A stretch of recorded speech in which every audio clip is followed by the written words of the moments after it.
All right, top of the morning, top of the evening, top of the night, whatever time zone you are on, we are live. I got that right today. I'm much calmer than I was yesterday.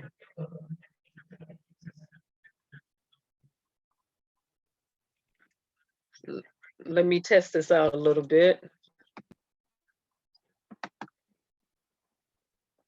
Zoom was freezing up a little bit yesterday. I heard the voice, but I did not see the synchronization. Everyone has been paid now. Yesterday, I did not even pay my bills, but today I handled the business. So I have perception, perspective, paradigm, power, and people. And I guess I'm going to talk about that today in regards to Amber Guyger and Botham family, and put a little perspective on things that everyone has perceived, including myself, for greater clarity and understanding. Not saying that it would shift anybody's paradigm, because people are people, and anger is a natural, human emotion. And we'll get there today too. But I don't want to come on today with this spirit of heaviness or being so heavy today, because yesterday I was a little heavy, and I'm happy my aunt, my dad's sister, one of his sisters stopped by, and we were talking, and she said, "Kerensz, you're still upset." She said, "You're still upset." I said, "Yeah." And then she said, "Well, Kerensz, X, Y, and Z," and she went on to explain some things. And she said, and keep in mind they come from Louisiana. And she said, "You have to understand, um, you know, this, and this," and just walking back through a series of things that happened here in America, and putting a little bit more perspective on it. And hello to the people in the bushes. Hello to everyone when you get here. Much calmer today. Let me give us some happy music.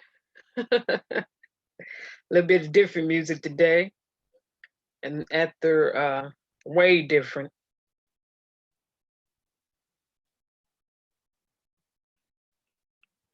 And hopefully people are getting their notifications. If not, see, I just got my notification, and I've been on here for a while. But like I said, I'm going through Zoom. Sometimes it comes right away and sometimes it doesn't. So, and okay, all right, whatever. You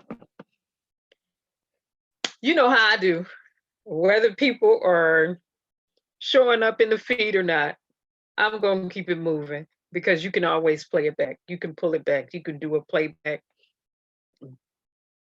part by part. You can freeze it, get what you need, forward past what you don't think is relevant. Let's get to this. Like I said, I got a different type of music going today. Something a little bit more upbeat, something that has nothing to do with just some feel good music, some cultural music, some Black cultural music today. Is that all right? But you know me, I'm going to play it regardless. Welcome to the Lion's Den today, tonight, this morning, whatever time zone you're on. Let me get to this.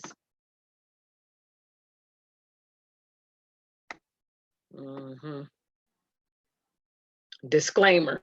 I do not own the rights to this music. All credits to the music will be included after the live is over and the edits are done. I do not own the copyrights to this music. I will link it Yesterday, I did not link anything to that video, that one video I did, nor will I be linking anything to the one video I did. Like I said, anger is a natural human emotion, and I'm gonna move on because I'm not trying to go back to that place. But I am gonna say some hard things today from a Black American's perspective, this Black female American's perspective, African American perspective. Let me get to this music share. It's a little something feel good. It would be nice if I share the sound. There we go. Roll this back.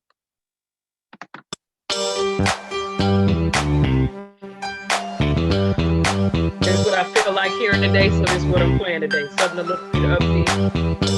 I'm not getting ready to call it depression. Spirit of heaviness. I don't do that. Let's go, baby, to the hole in the wall. I've had my best time, y'all. Yes, I did. In the hole in the wall. 3 o'clock in the morning, all the damn clubs are closed. I went to this place, y'all. I didn't want anyone to know. I walked into the room, had my nose in the air. It's 7 in the morning, and I'm still in there. Let's go, baby. Shout out to my auntie. This is her favorite song. To the hole in the wall. Oh, yeah. I've had my best time, y'all. Yes, I did. In the hole in the wall. I took my high-class woman with me the next night. She didn't want to get out of the car. She said it didn't look right. She walked into the room with her nose in the air. It's 7 in the morning, y'all, and she's still in there. Smoke-filled room, whiskey and chicken wings. People dancing and drinking, and no one wants to leave. Let's go, baby. Oh, yeah. To the hole in the wall. I wanna go there. I've had my best time, y'all. Yes, I did. In the hole in the wall. I know you've heard of that before. Hey, yeah, yeah, yeah. Some people don't know about that hole in the wall. But like I said, if you grew up in Black African American culture, you know about hole in the wall. Smoke-filled room, whiskey and chicken wings. People dancing and drinking, and no one wants to leave. Let's go, baby. Can we go to the hole in the wall? I've had my best time, y'all. In the hole in the wall. I wanna go, baby. Can we go to the hole in the wall? I know y'all, a lot of y'all have heard of that before. They don't know nothing about that hole in the wall. It's like all the time tonight, you can hang out all night long. And I wanna go back to the hole in the wall. Somebody go with me. Let's go, baby. To the hole in the wall. I've had my best time, y'all. In the hole in the wall. Oh, yeah. 3 o'clock in the morning, all the damn clubs are closed. I went to this place, y'all. I didn't want anyone to know. Walked into the room, had my nose in the air. It's 7 in the morning, and I'm still in there. But let's go, baby, yeah. Hey. To the hole in the wall. Oh, yeah. I've had my best time, y'all. Yes, I did. In the hole in the wall. Hey, baby. Do you want to go, baby? Oh, yeah. To the hole in the wall. You see, baby, I've had my best time, y'all. Oh, yeah. Oh, yeah. The hole in the wall. Some people don't know what a hole in the wall is.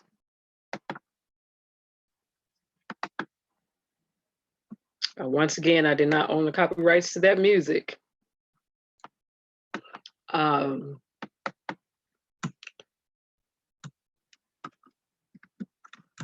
am doing some upbeat music today.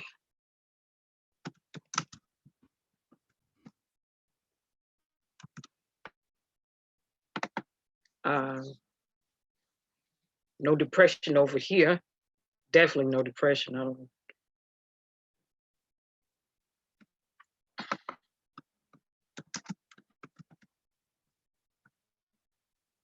Some people say, well, everybody goes. No, everybody don't have to be depressed.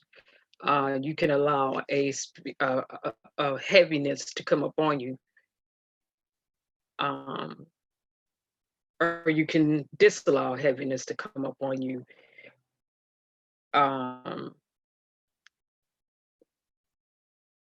Talking about the situation does not mean you are depressed.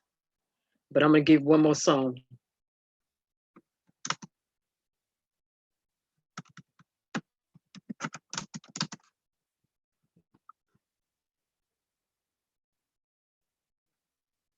Let's see what y'all know about this right here. I said some African American cultural music today.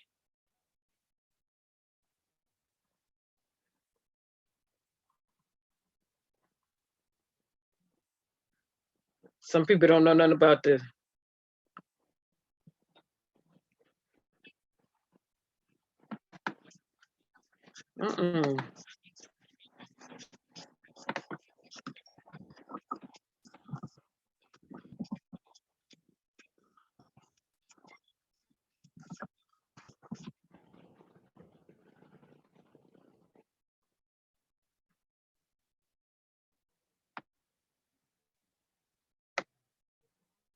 That's got to be Mel Green too.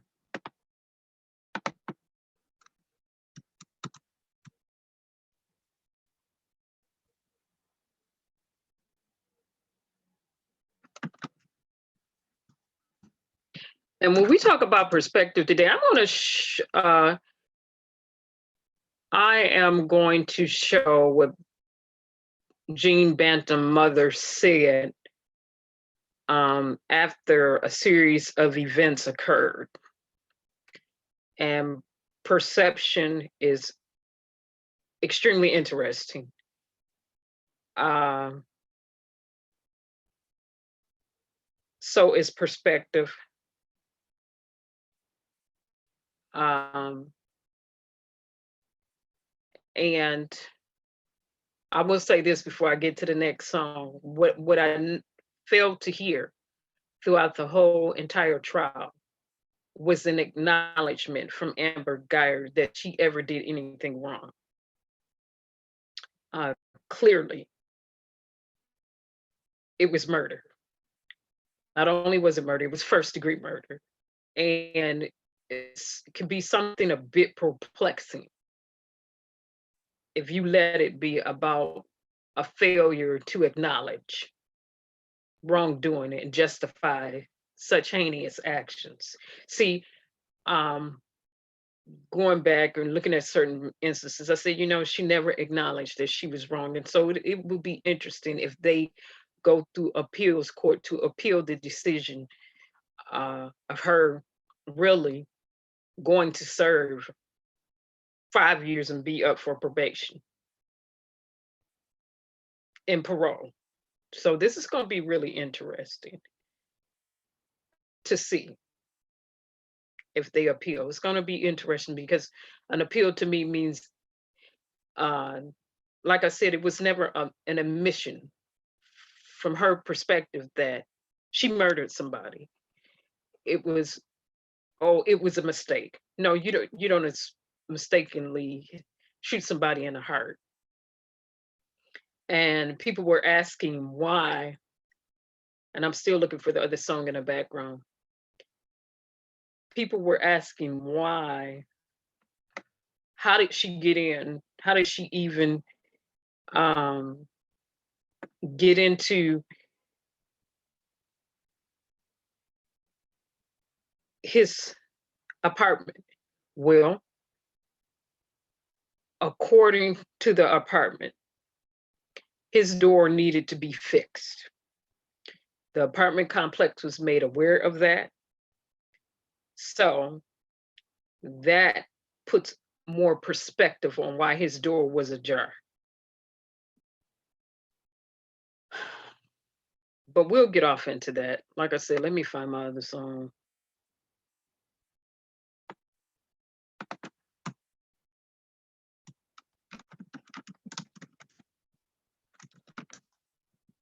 And should be by mail too.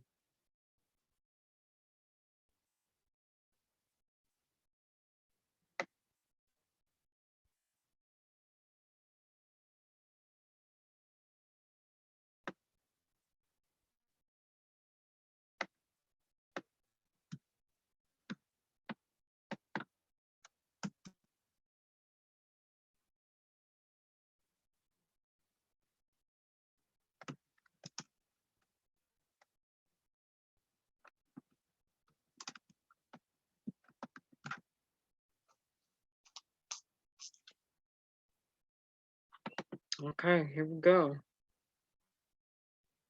Once again, when you hear these songs, I do not own the copyrights to any of this music I'm playing.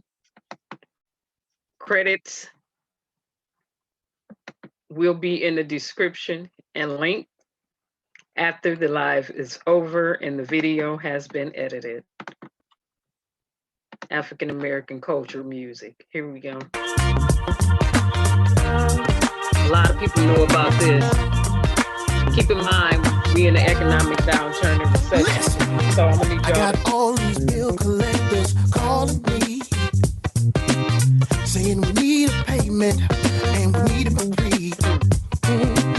I'm trying my best to stay on my feet. Gotta get prepared. But it's getting kind of hard trying to make these ends meet. The cable man act just like that money is. Same boy. But if you cut it off, I'll have to go back to the rabbit ears. Cause what I ain't got, the show can't get. I'm trying my best. Cause I'm just making it. Check. Oh, baby. What I'm gonna do. Y'all better get ready for this recession so you won't be living check to check. Oh, Lord and mercy. Going out of my mind. Cause I'm just making it. Now sometimes my pockets feel empty. And I just don't know where I'm gonna turn. Right. Lights, water, and gas are necessities. Yes, they are. But I'm busting my butt trying to get groceries. Soon as I get money, it leaves my hand. Tired of wrapping up pennies and picking up cans. Cause what I ain't got, you sure can't get. I'm trying my best, cause I'm just making it check to check. Oh, baby, what I'm gonna do, cause I'm just making it check to check. Oh, Lord have mercy, going out of my mind, cause I'm just making it. Hello? Mr. Cunningham? Yeah. This is Veronica from the phone company. We didn't know when you're gonna come pay us, cause you're real close to termination. Now look here, I done told y'all that I'm living check to check and I just ain't got it. But I wish one of y'all would come down here and try to cut my phone off, cause I come down there and put my foot in your hello. Cause what I ain't got, you sure can't get. I'm trying my best, cause I'm just making it check to check. I don't know what I'm gonna do, cause I'm just making it check. They keep calling me, oh, cause I'm just making it, oh, baby,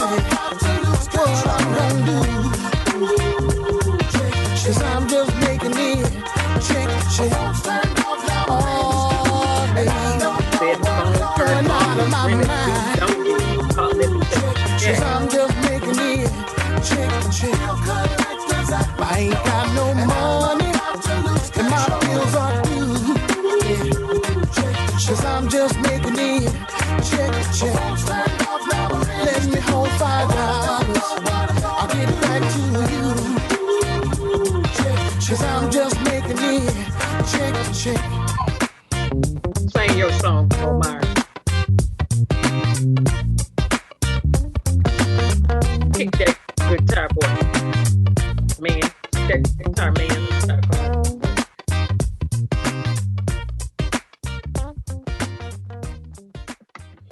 Hey, like I said, African American cultural music. Some people don't know nothing about that right there.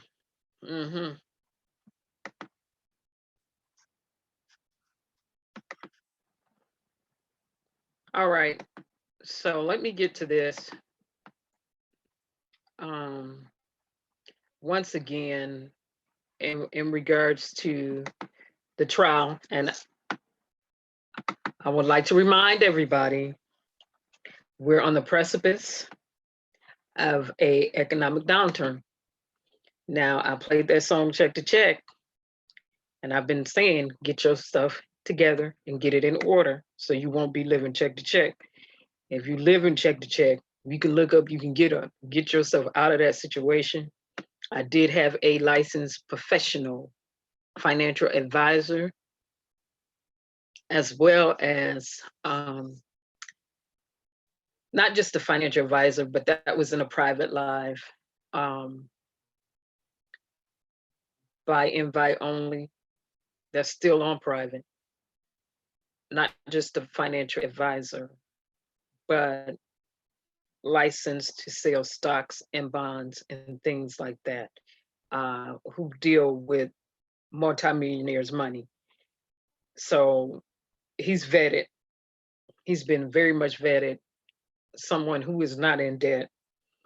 I had him on a while ago to just talk about some different things. And like I said, I'm gonna keep that on private because I wanted people to feel free to relinquish their personal information, and that was done. I also had attorney Johnson on here, and she deals with the estate. Now, she used to be criminal, but she deals with the state, and she discussed really getting some things prepared. So she was on here too. So to deal with the totality of a person. And like I said, here we are on the precipice of an economic downturn. You have to put everything in perspective. Crime always going on. At the same time, you have to have a just balance. Balance the stuff out. Caught up in cases and people not receiving the justice like we know they should receive, and then you don't want your bottom to be falling out on the other end. So put some perspective on this. But I will say this, as I get ready to do this share, this African American lady right here needs to be reprimanded, and I'm gonna explain why. Okay, I'm going to explain why she needs to be reprimanded. All right, let's get to some things now. Perception, perspective, a paradigm, power, people. Let's go here. Once again, I do not own the rights to these videos that I am showing in accordance to the Copyright Act, sections 107, 106, 106A, and the others. I have a right to use the videos, so on and so forth, and the like, for educational purposes, new discovery, so on, so forth, and XYZ. Here it is. Now, let's take a look.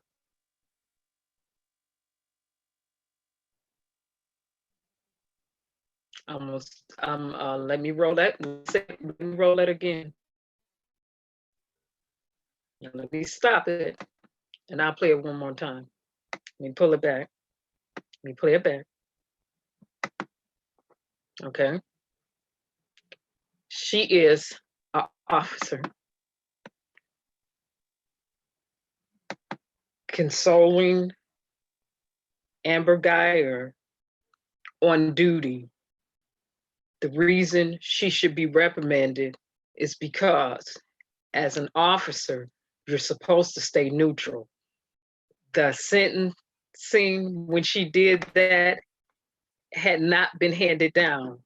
She is not a part of anyone's family.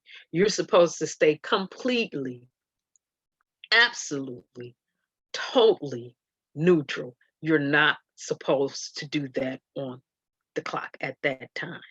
She wasn't, I'll say it again, she was not supposed to do that. And if I was her boss, I would have reprimanded her. No, integrity is integrity. Ethics is ethics. And I would have just kindly told her, okay, fine, and dandy. You're supposed to stay neutral. You already know what it is. You're supposed to stay completely neutral. You are not supposed to be over there on duty, on the clock, in a trial, while we're waiting for the sentences to be handed down, rubbing her head like that. You know better. Yeah, I would have reprimanded her. Just like that. Integrity is integrity and ethics is ethics, period. For the judge, I played it yesterday. Some people did not. I'm going to say this about the judge, because it's been some conversation based on some perception, based on some perceptions. And perception is real to the perceiver, regardless of what you say, unless there's a paradigm shift and another perspective is seen. The judge, people act like they were shocked. The judge, after the sentencing, after she said what she said, yeah, the judge was sitting up there crying. It was after, not prior to. So the judge has a defense. Trial was over. I didn't break protocol during the trial. After it was over, I went and got my Bible. People act like they didn't understand what the judge was doing. I understood. When I saw it, I said, okay. I said, okay. She's ministering salvation to her, according to people who are Christians or consider themselves to be believers or whatever, however. So you could tell when she whispered over in her ear, she was ministering. So I said, okay, she's ministering salvation to her. And I could see what she was doing. And, you know, she led her through the sinner's prayer. That's what she did. Okay. And then she went back, you know, she got her Bible, gave her scriptures, let her have her Bible. Most people are saying it was completely out of order. I'll say it again in the judge's defense. I don't believe she's going to be reprimanded for that, because the trial was over at that point. It was over. Not only was it over, she didn't decide the sentences because it was a jury trial. The jurors decided it. The judge had no say so. This is what they were told and instructed. You can give her 5 to 99 years. It was up for the jury to decide. The family asked for 26 years. The jurors decided 10 unanimously. They decided that. Now, and this perception, can we say, okay, with the judge, was this just the first time she's done this, Or does she do this to everyone? Is this a standard protocol for her to administer salvation to everyone? And I don't know. Some people are saying, most attorneys have said they've never seen her do this in a trial before. They're just completely astonished. And if there's been instances where she's never done this, well, then I can see them being a little bit taken back by this. But yeah, I'm gonna say this: Amber needed some salvation ministered to her, and I understand a little bit more why Bantam Brother did what he did based on where they're from and what he's been brought up around, which is St. Lucia's, the Caribbean. And listening to people who came from St. Lucia's today and people from the Caribbean saying, this is the way we are. We're forgiving people. We are loving people. We don't, it's not the coloristic aspect there. To everybody's treated like a human being. And a lady was saying, well, it was when I came to America that I began to see how they treat people of color, because in St. Lucia, everybody's a human and we don't roll that way. But when I came here, I saw, she said it was very different for me, extremely different. So I understand why he said what he said and did what he did, but that was his brother. And this is part of his grieving process. And like I said, the forgiveness was not for Amber. The forgiveness is for him, because I would have whooped her behind first and then I would have forgave her. I'm just going to say it like it is, but that's my perspective. Okay. I would have beat the heck out of her and then say, oh, I forgive you, but the forgiveness is not for you, it's for me. Understand that.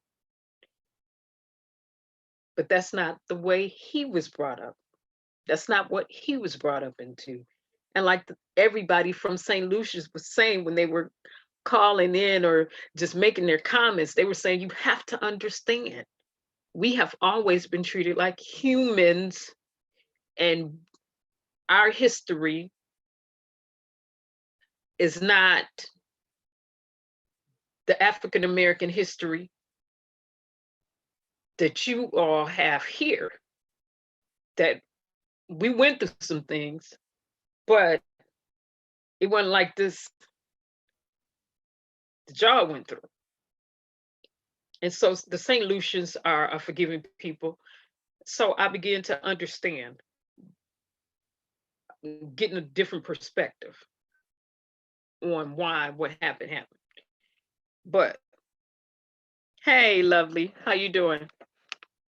But I want to say, for the bailiff, that was an officer, she was out of order. And she should be reprimanded. I don't care if she get warned, put it on paper and put it on writing, because I've been like, oh, after it's over, this is why I'm reprimanding you. Sentences was not done, the trial was not over. You broke protocol. I'm writing you up. Simple. You know better. Okay? Judge, trial was over. Everything was done. She said, hold on. And they was like, she was whispering something in her ear. What she was whispering in your ear is, do you want to be saved? Now I'm getting ready to minister salvation to you. And she was in her face, walking her through some sinner's prayer. Now, should she have done that?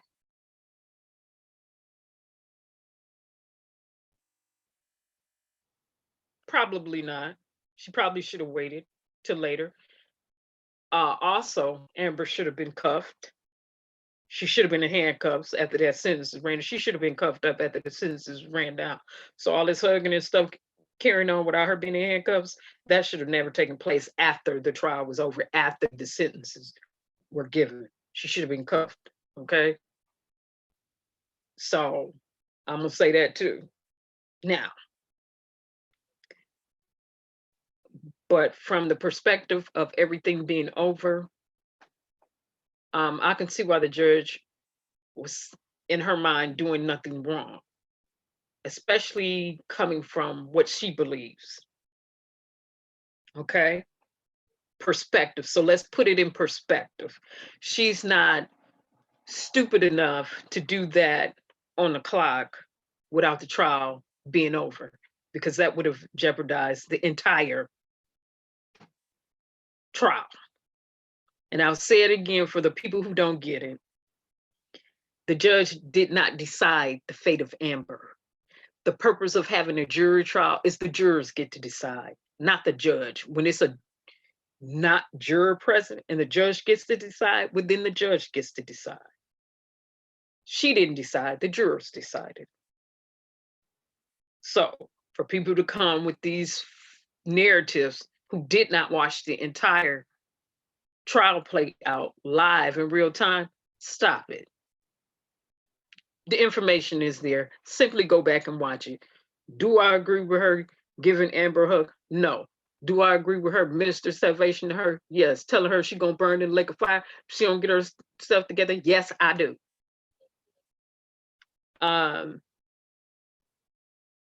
Do I agree with Botham brother? Yes, because that's part of his grieving process. That was his brother. And I'm gonna get to why I agree with him forgiving her. But like I said, I would have whooped her behind and then I would have been like, I forgive you. But that's me. I didn't grow up in St. Lucia. He did. Or have access, go back and forth between America and St. Lucia. He did. They're from the Caribbean. Okay. His mom from the Caribbean. And it's different over there. Like they said, all the people from the Caribbean was like, y'all don't understand. It's different over here. Okay, I'm not from there. So, but like I said, I would have whooped her behind and then I would have said I forgive her. And I know I would have. There's no question about that. After I get finished whooping your behind, then I would have said I forgive you. But this forgiveness is not for you. It's for me. But I still want your behind to go to prison and pay the price for what you did. You don't get to get off. You don't get to murder and not play, because in them saying they're Christians, I understand that. But the Bible also said, whatsoever a man soweth, that shall he also reap. So you serve a murder. You murdered somebody, first degree murder. You don't get to go free. You got to pay for what you did. Yeah, you can be sorry and remorseful. And that's something I said earlier. I did not hear her ever say she was sorry or ever really acknowledge the fact that she killed him. It wasn't a real acknowledgement to the fact that you did anything wrong. It was like, oh, it was a mistake. No, it was on purpose. Okay. So I would have whooped her butt. Then I would have been like, I forgive you. Not for the sake of you, but for my own sake. But I would have whooped her. I would have beat her behind all across that courtroom. And I'm just gonna say it like it is. Disclaimer. That's my perspective. Based on being born and raised here in America. I would have beat her. Then forgave her.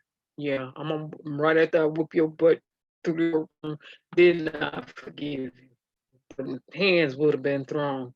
You might have to ask me nothing. Don't ask me if I'm gonna whoop your behind up and through this courtroom. That's gonna happen, and then I'll be like, yeah, after I collect myself, I'm gonna forgive you. Yeah. But I'm gonna whoop that butt first. Then I'll work on the forgiveness. Yeah. Yeah, I'm gonna need you to forgive me just like I forgave you. Yeah, right. That'll beat that tail. That's my perspective. That's right. But let me get to her mother. Let me get to his mother and what she said after everything was over. And like I said, keep in mind, they're from the Caribbean, St. Lucia. And so his mom was completely shocked at what he did. his sisters were shocked. They were shocked. Like she said, they didn't know what he was going to say. They didn't know what he was going to do. He's a teenager. And from his teenage perspective, yeah, I can see why. Now that I understand a little bit more about the way he was brought up, why he did what he did and said what he said. But the ladies still need to play. Murder is murder. You don't get to murder nobody and Jesus say you cool. No, the Bible is very specific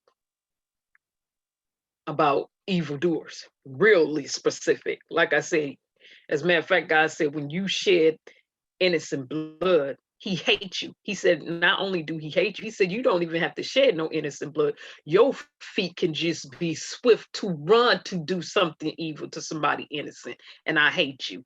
He will stand against you. See, people don't take half the scripture.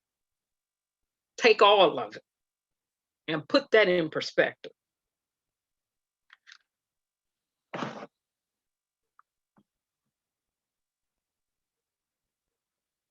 No, let me get to this.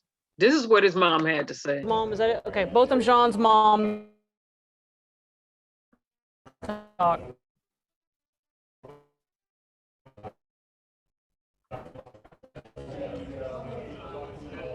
Country, changed my church, and I know that there are many people who stood with me and my family throughout this tumultuous journey.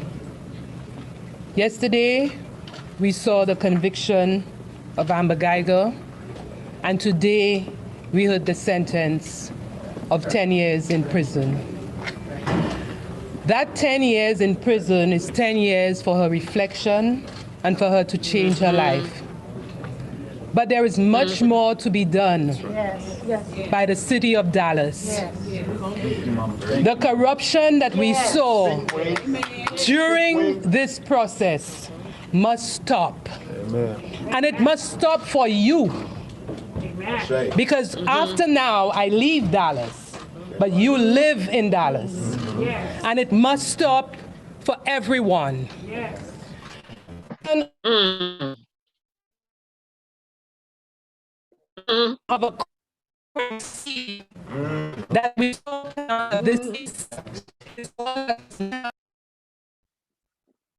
the poor training or the poor use of what should have been training. That's right. Is what we see coming out of this case. Yes. That should never, ever happen again. That's right. Amen. And if this was applied in the way that it ought to have been taught, my son would have been alive today. If Amber Guyger was trained not to shoot in the heart, my son would be standing here today. He was no threat. He was no threat to her. He had no reason to pose a threat to her because he was in his own apartment, in his sanctuary, in the place in which he paid a lot of money to be in. He paid rent to be there. He had every right to be there in whatever state he was in. Yet still, his privacy was violated. She intruded on him. Yes, she did. And that was not enough. She killed him. That's right. Cold-blooded. Yes, he did. Cold-blooded. Murder. Our life must move on. But our life must move on with change. That's right. You gotta fight first. There's gotta be a better day. And that better day starts with each and every one of us. The city of Dallas needs to clean up inside. Amen. Right. The Dallas Police Department has a lot of laundry to do. The Texas Rangers need to know who's on board. Yes. And every single one of you, citizens of Dallas and residents of Dallas, need to know what to do to get your city right. That's right. Thank you. Thank you. Amen. No Amen. questions. Thank you. So that was his mom. And like I said, his sister, she went out crying after she heard the sentencing.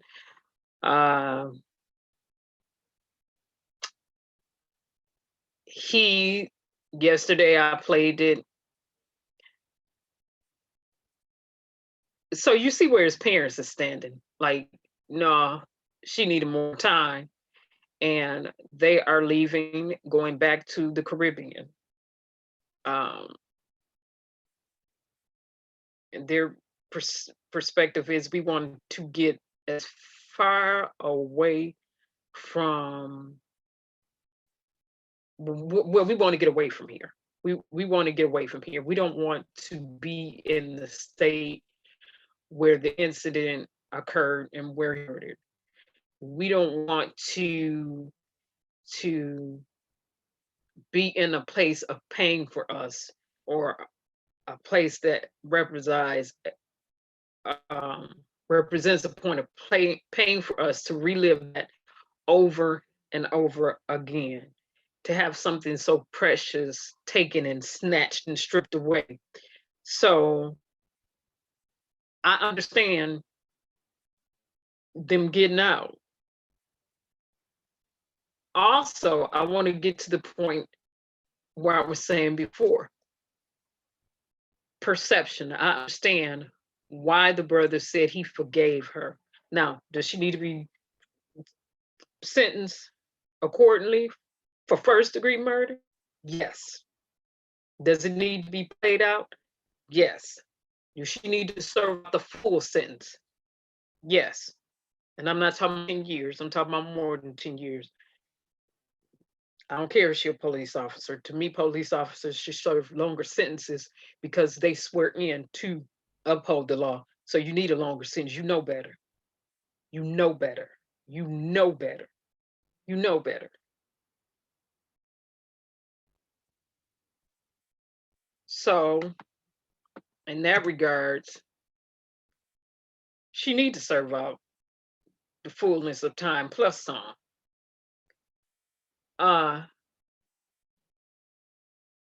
The forgiveness, once again, was not for her. When his brother said, I forgive you, that was for him.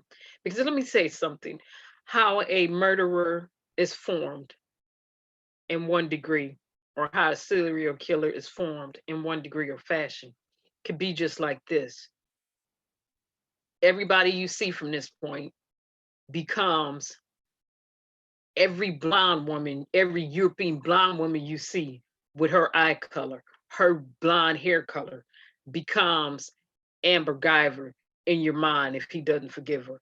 Then that person becomes her, and you begin to take the life of every person that looks like that if you don't forgive.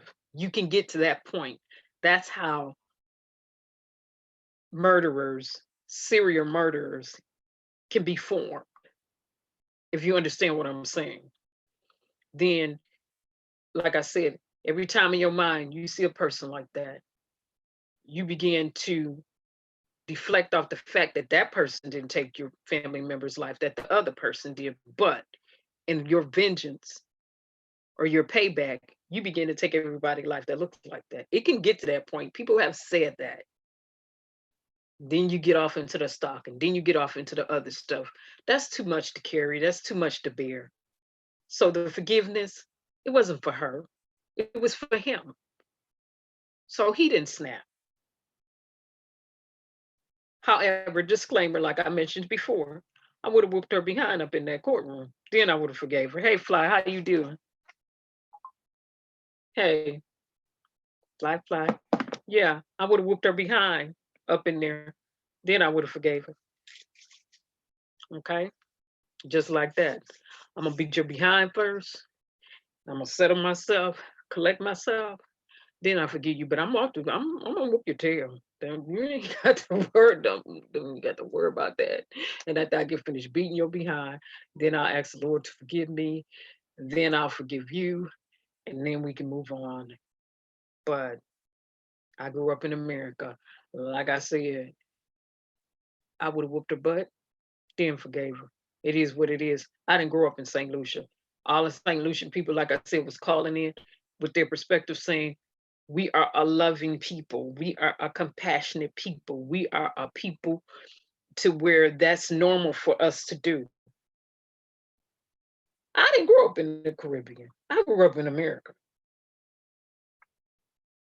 where this happens over and over again.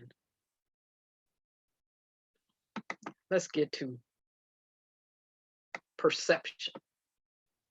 And the part I want to show about perception is, oh, I'm good, Fly.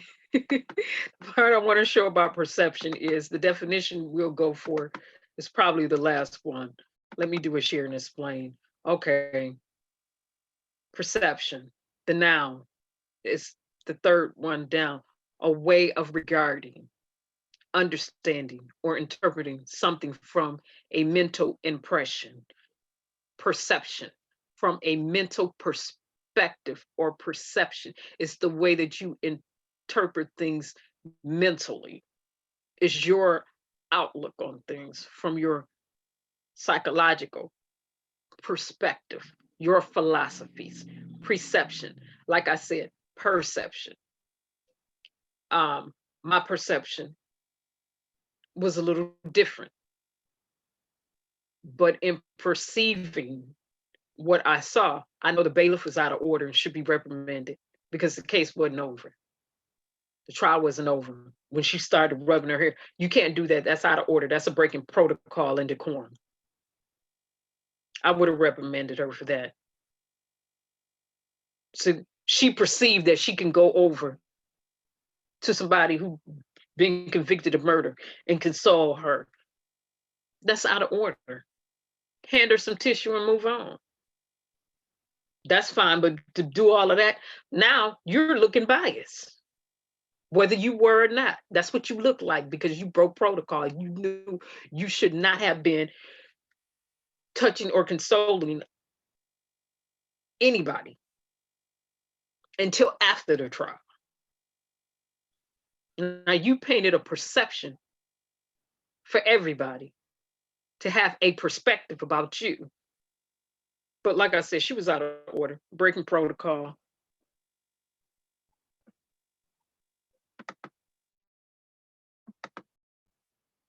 Let's go to perspective, and not saying that no one doesn't understand what these words mean, because we all understand what they mean.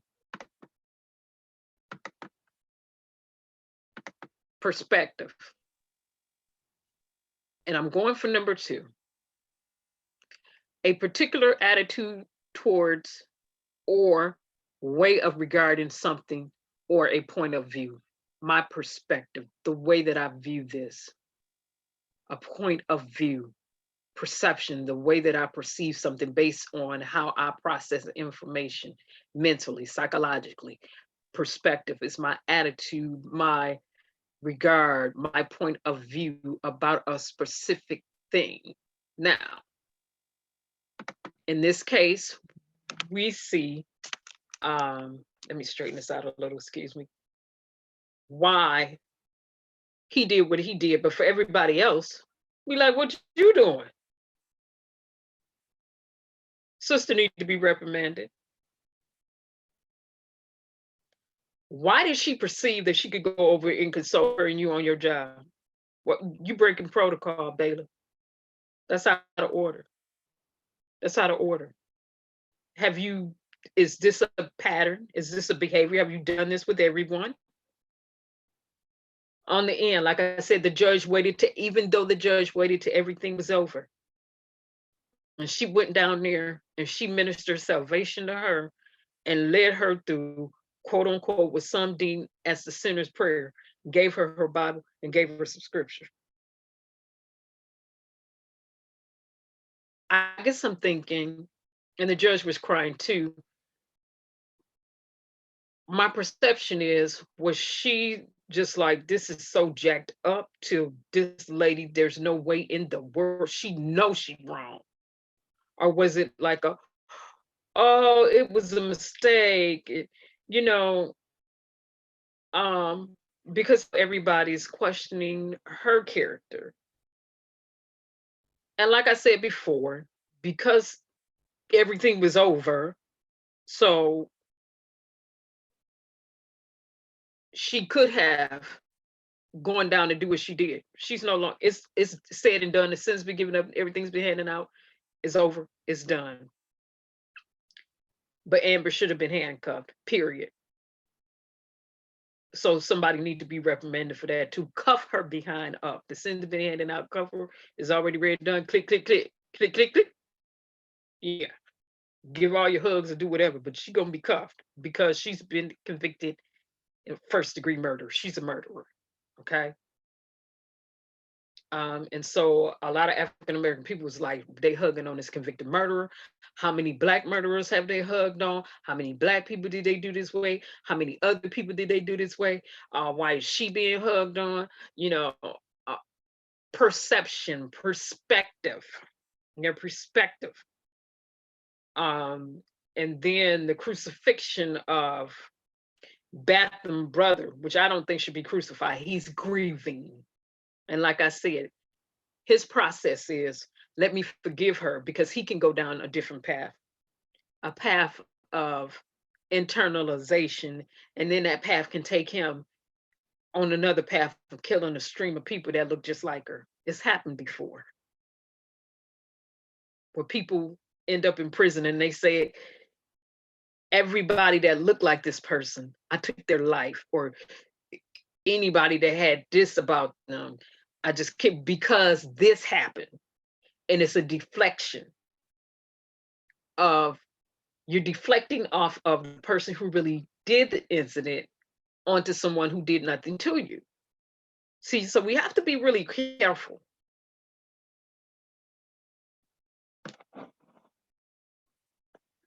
But like I said, I would have whooped her butt first. We have to be really careful when we are processing information like this. And I heard a news commentator say, good, you know, it was no act of vengeance. It was no act of racial vengeance. Okay, he's off for saying that. His white behind was off for saying that. No act of racial vengeance. What the heck are you talking about? When you saw him forgive her, whoa, whoa, whoa, whoa. Convicted of murder, first-degree murder. Didn't she murder somebody? Cold-blooded. Yes, that's a fact. It can be proven. We saw the video footage. The jurors even said, yeah, based on the evidence. So, 2, she never acknowledged that she was wrong, really.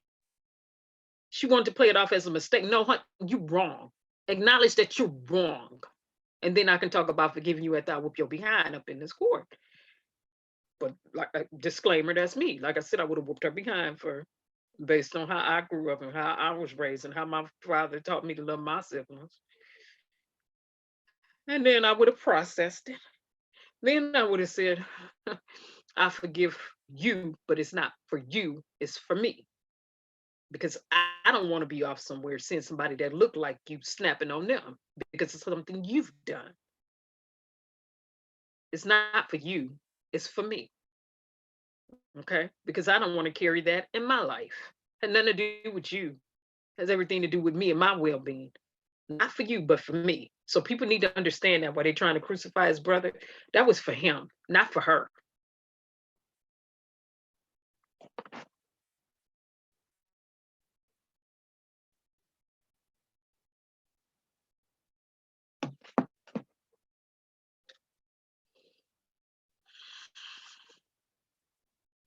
Back to Amber.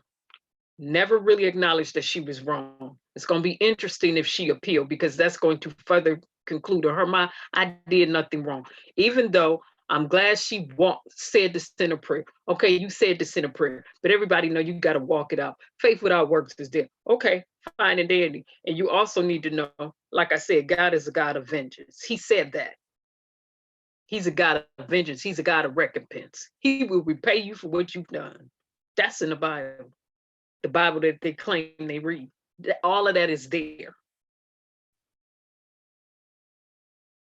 People want to make it seem like, oh, she's so repentant. We have yet to see that. And everybody know repentance means a complete turn. That means you do a 360. You completely stop doing what you've done before. And you do a whole turnaround. You just do a different, it's a paradigm shift. Your whole outlook and modus operandus of doing the way things you were doing it just completely changes and shift. We have yet to see.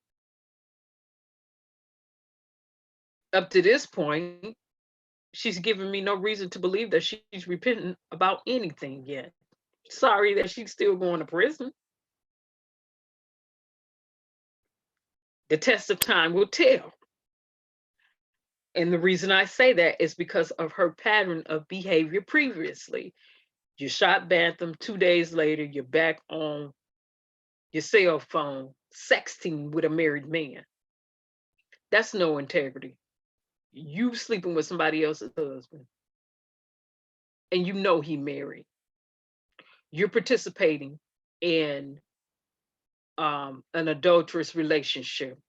You have jumped your butt up into an affair with a man who is not your husband, who has a wife on the other side. You have no remorse, no respect, and no honor for his wife. That's no integrity. You sneaking, you creeping. No ethics. Next 2 days after you done took somebody's life, you back on doing your same old thing. There's no repentance there. There's no remorse there. You carrying on with your life as you were previously. Now anybody else had done that, and you would have been like, oh, don't call me no more. I'm going through some stuff. I'm about to cut this off. Nope. I gotta cut this mess off. I done killed somebody. I know they watching me. But in her mind, she thinking, oh, well, I don't care if they're gonna go back through whatever. She's still doing her. Like I said, the test of time, we'll see whether or not she repenting. Where am I? See this, I can't see what everybody's saying in real time. Let me do this here. All right, there I go. Let me get to paradigm, and then I'm gonna get to the judge, which I don't want to show. Ministering salvation to Amber.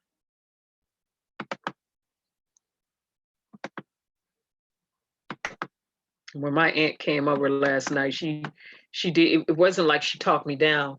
She just said, okay, now we got to deal with realistic expectations. Like I said yesterday, is it an unrealistic expectation to expect justice here in America, especially from police officers, non-white police officers? Because a recent poll of polls, white Americans concur that Black Americans are treated differently and they're treated better than Black Americans. That's in a poll of polls that recently came out. They did acknowledge that. You cannot deal with anything if you're not going to first acknowledge the truth. That's just the first step. Let's look at paradigm.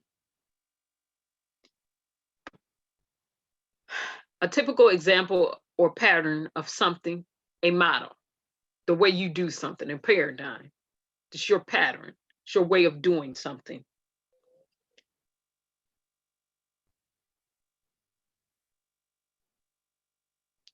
Okay, and then the second one,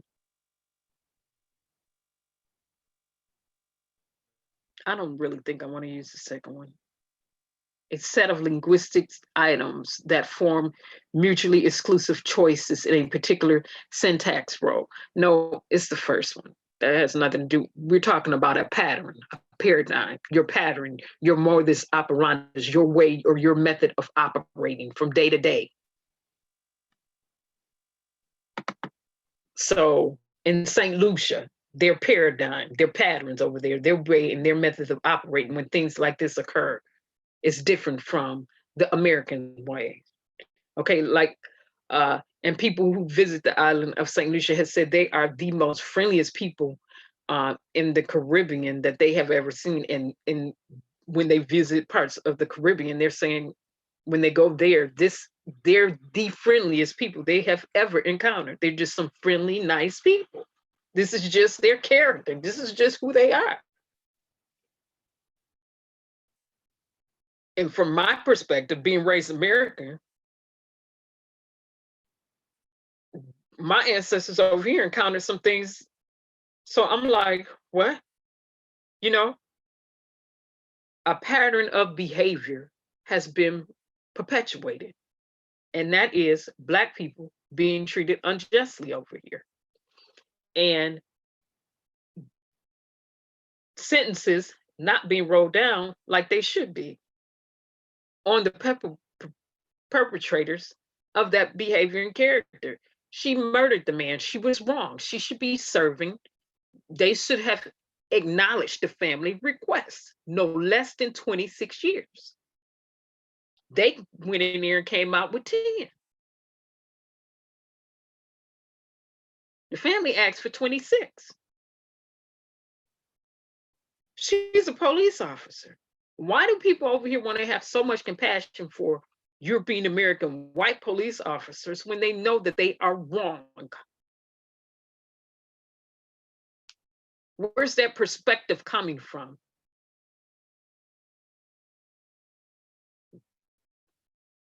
And it can be proven factually. Where's that perspective coming from? Because it's a pattern of behavior over here in America that's the way it's always been. And we just see it time after time after time after time again that they don't have to pay for their actions. Yes, you do. And then they want to come and bring up the Bible. Well, ho. Like I said again, the word hate is used there. And we know King James didn't interpret everything right with his drunken self. Hate. That's a strong word. God says he hates you if you kill innocent people. The shedding of innocent blood. He hates you. He don't like you. He will stand against you. Your feet quick to run and to do something to somebody innocent. He said, even if your feet is quick to run over there to do something to somebody innocent, he hates you. And let me go back to this adulterous police officer who also shot an African-American teen and never got charged, the one who was cheating with Amber. Let me go back to him too.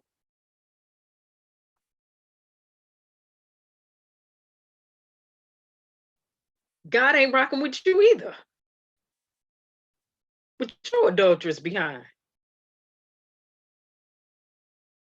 Covenant breaking behind. Truth breaking behind. So people only want to tell what they want to tell. We can read now. In Willie Lynch's letter, he said that's one of the things he never wanted our ancestors to be able to do. Make sure they never know how to read. Because if they can read and begin to read our language and understand our language, they will know our secrets. We will no longer be able to continue to run this game on them. We can read and games still being ran. That's about power, because that's up there too. Somebody wanting to be in power all the time and controlling other people.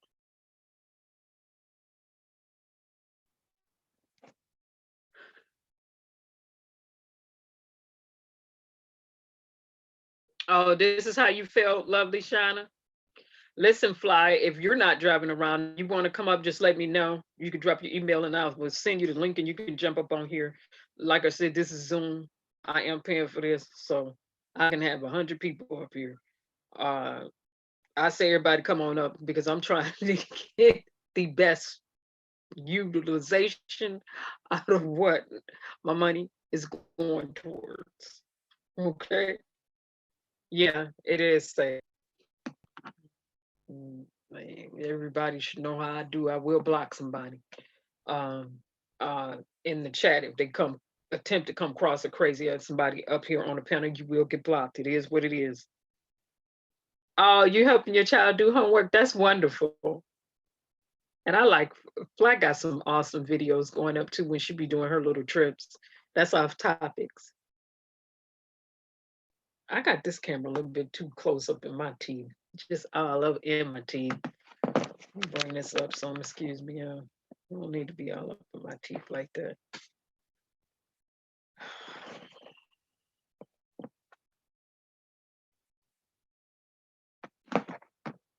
Yeah. Then an interesting fact, and this is off topic too. See that gap right there? Years ago, they wanted me to do live television every day. But the prerequisite was if you get braces and close your gap up, we will put you on air every day for live television. And you can sit up there and you can talk about this and talk about that and whatever, but you gotta change who you are. Okay, this is not a defect. This is heritage right here. I have people on both sides of my family. Not everybody has a gap, but coming from both sides. People on my mom's side got gaps, some of them got gaps, and some on my daddy's side got gaps. And I told them years ago, no, perception.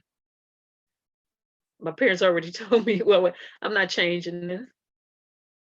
I'm not getting ready to jack my heritage up because I could be on tape. I don't, no, so what? You can give to change me.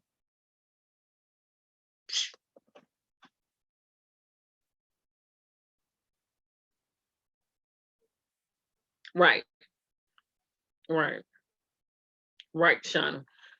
I'm sure you did have to tell your mom to calm down, but my aunt, when she came over yesterday, she was the one who spoke some words, excuse me, once again for this moving in the background, to actually kind of bring me back over to the realistic expectation aspect. And it was after she said what she said to me that I began to calm down. And I said, And what she said was right. I said, you're right. Yes, ma'am, I understand. That's absolutely right.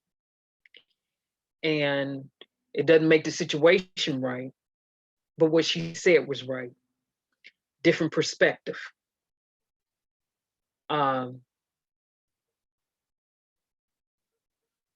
Different perspective.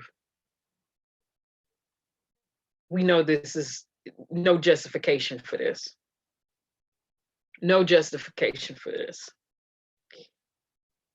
But like I said, people, European Americans have been in power over here and they want to hold on to that power. And it has shaped their perception that we have over here. And therefore we have the perspectives that we have. We have a paradigm that we have over here due to the power that one group has always held as a person or people. And in order for situations like this to be really dealt with over here in America, there needs to be a paradigm shift overall.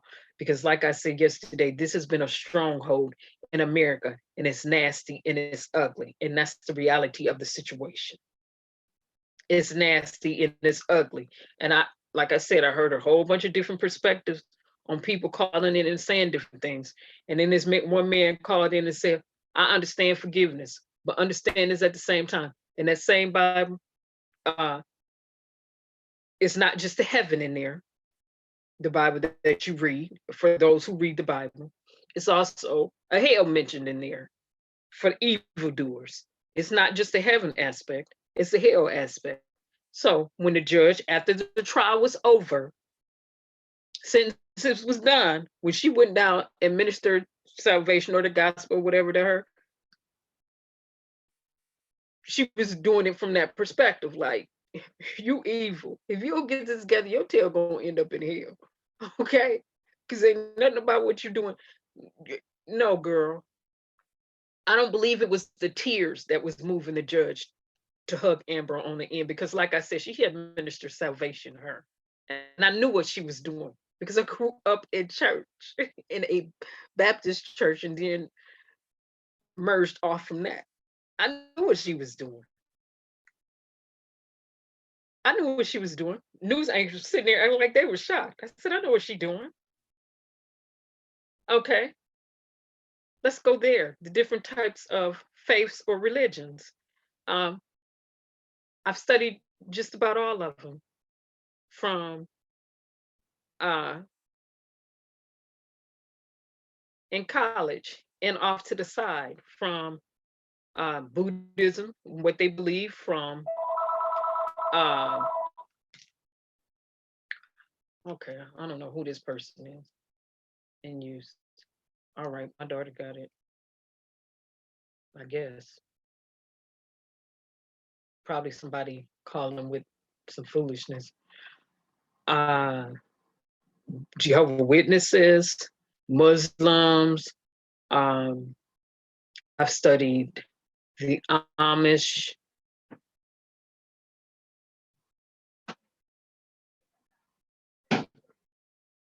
Who is that, Kayla?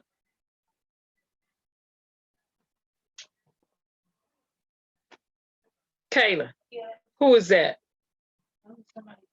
Who is that? I didn't ask you that. I said, who was it?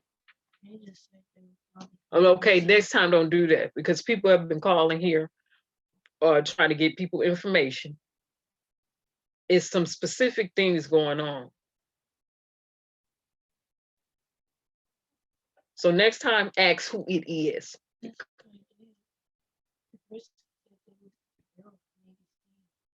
Oh, okay, whatever. All right, I'm back. I had to tell my daughter.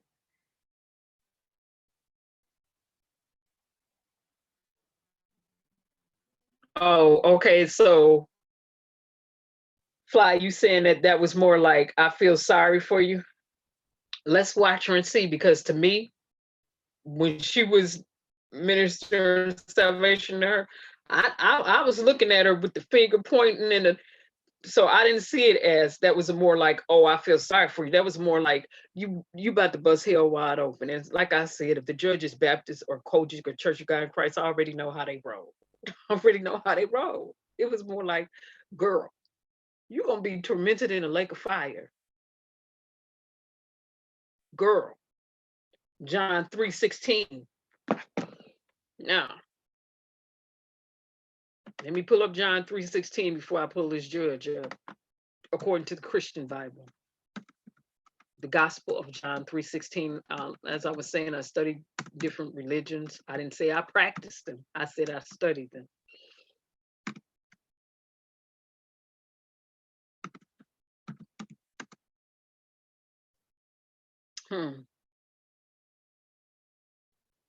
Let's go here. I don't need them to explain to me what it means. I'm not crazy. Okay, let me pull this one up.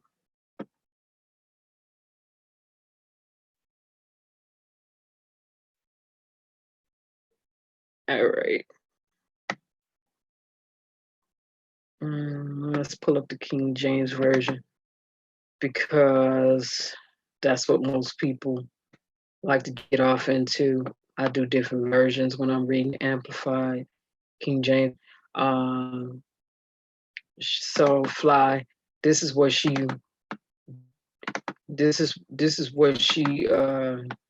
right here. For God so loved the world that he gave his only begotten son, that whosoever believed in him should not perish but have everlasting life. That's the number one scripture that Christians from the Baptists and Christians from Kojic or whatever give, in addition to Romans. If you have to confess it with your mouth and then believe it in your heart, but they want you to confess it first from your mouth, from your lips, with the fruit of your lips. Say this. This is part of walking them people into the sinner's prayer, or getting them, quote unquote, saved, or ministering, quote unquote, salvation to them. And this is one of the things she gave them. Now the rest of scripture, I don't know, but she, like I said, she probably walked them through all of them, but that's what she was doing. But let's get there, because I did, as soon as, you know, when she whispered in her ear, I was like, okay, I wonder what she's saying. But when I saw the finger pointing, the sister kind of going like this right here and like that, I said, oh, she ministering salvation to her. She getting told some stuff. She getting told some stuff. That's my perspective. I was like, she getting told some stuff. She like, girl. I would have been like, time out. To you officers in here, do you want to be tormented in the lake of fire? Because I don't like your character up in here either. Not everybody. This ain't just for her, this for you too. Everybody can get some of this today. Now, I believe it's a heaven, it's a hell, and your scandalous, heinous ways is going to lead you to eternal lake of fire, to get tormented in a flame forever. Because what you're doing is not right. And even a child know right from wrong. You knew you was wrong when you walked up in there and killed a man. A child know right from wrong. You're a police officer, so you know you was wrong. But the rest of you heathens up in here, let me tell you, it would be like that. Well, we got to be heathen. And I would have been like, bring the little cheating heathen on back up in here. The one who's been committing adultery on his wife. Bring him on up in here too. You're gonna be tormented in the flame too if you don't get that stuff right. That ain't no integrity, no character, or no honor. You pledged your troth to this woman, and you gonna step outside. You have opened the door for some stuff to be released on your family, and you wondering why your kids do this. Well, reflected back to your behavior. You wondering why this is going on in your family. Look back at your actions, because when you open doors like that, it don't just impact you, it impacts generations to come. And that's been proven too. And that's what my father used to say to me, and I couldn't understand it until I got older.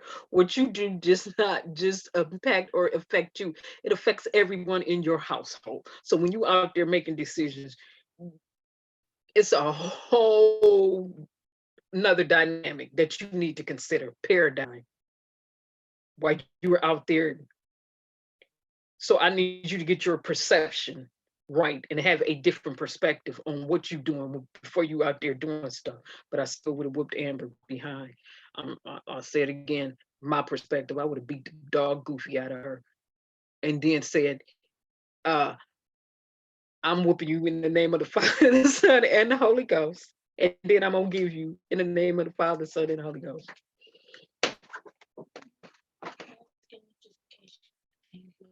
Okay, if somebody called me, just take a message. So.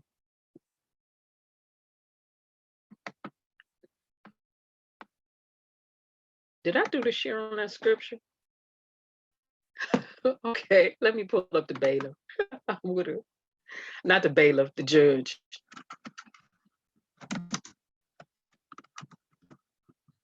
And I want to get it from the beginning. Okay. Amber, because, you know, I've heard a lot of African-American people perspective, and they was like, oh, she was, I said, you can't say, you can't say she broke protocol because she waited until everything was completely done. So the trial was over, sentence had been handed down, everything read. So you can't say she was out of order. You can't really judge her brother on that either, because that was his brother that got killed. That's his way of grieving. So the forgiveness was for him. So he won't go off killing a bunch of people. Okay, that's for him. That wasn't for her, that was for him. All right. And that's a part of his grieving process. Let the teenager grieve his way before he does something that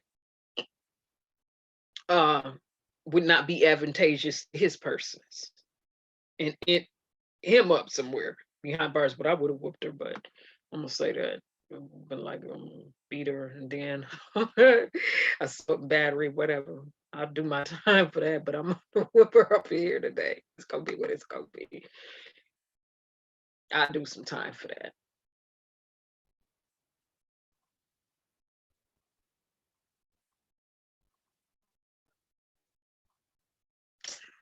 Shit. Okay, let me, maybe I need to go back a little further than this before I show this to you all. I'm trying to go back to the.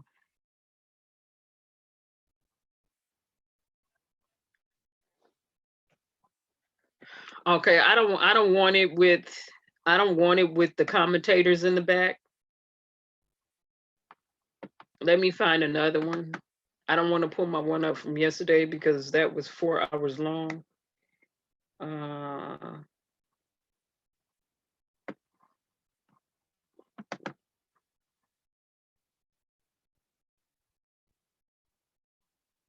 Let me see if this is a better one.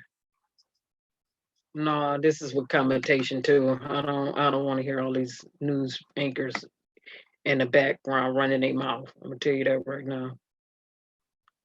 I don't want to hear it, but Amber should have been handcuffed. I will say that.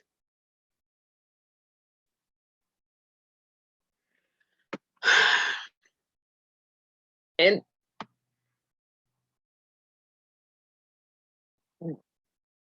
see, people play up the fact that the judge hugged Amber, but after the trial was done and over, after she ministered salvation her, and like I said, we're gonna get to that part. But let's put it in perspective. Let me show this too, because I don't want people going out here without the fullness of the story and just think that the family members were played off to the side. Because this is the judge after the trial the bad family. Okay.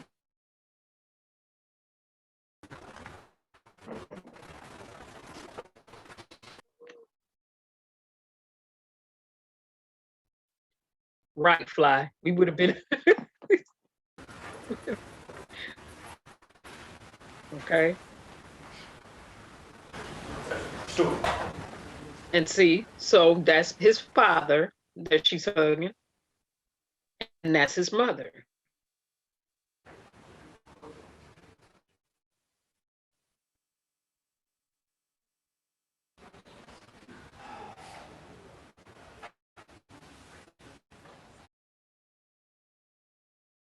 Okay, there I go.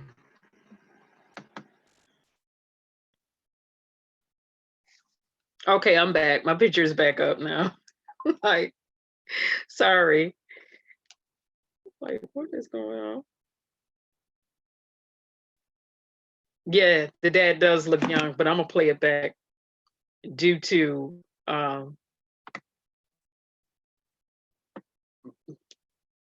little interruption I had.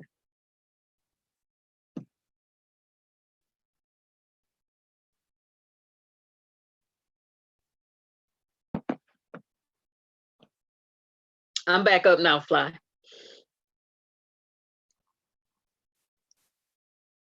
Oh yeah, it's gonna come back in, Fly. I saw it buffering too. I see the buffering on my end before you all see it. And now we are past the buffering phase on my end. I'm a step ahead of you all. So in a few minutes, it's gonna stop buffering and it's gonna click back in. The picture is gonna click back in with clarity.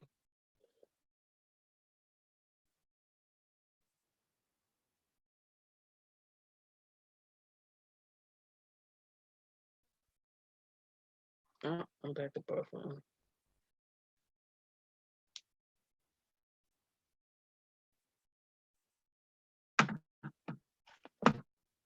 All right, go back to the share.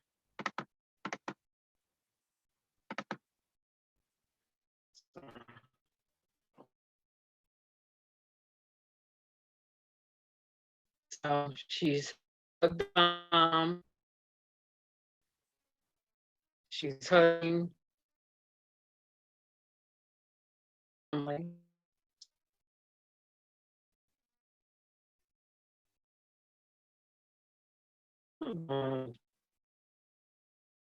AT&T, you don't want me to call you, I swear. Refresh if I'm buffering, people. Just hit your refresh, please.